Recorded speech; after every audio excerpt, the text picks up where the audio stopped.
Кыздар, салем.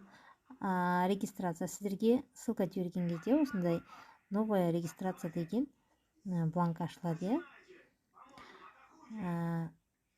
Аты жөндеріңізді бұл жерге жазып болғаннан кейін, мысалы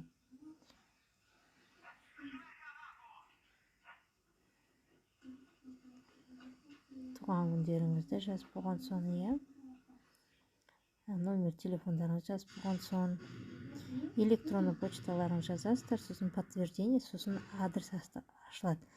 Адресті басқан кезде мына жерде біздің Қазақстан шықпай жатыр. Поэтому осы жерден кез келген, мысалы А деп терсеңіз, Алтайский край болса, Алтайский крайды жаза салыңыздар. Мына жерге любой цифраны өзіңіз 78 квартира 1 деген сияқты адрес жаза салыңыздар. Жарайды ма? Сохранить.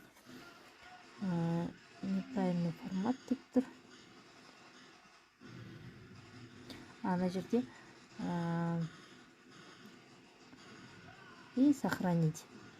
Потом адрес, любой российский номер жаза береміз.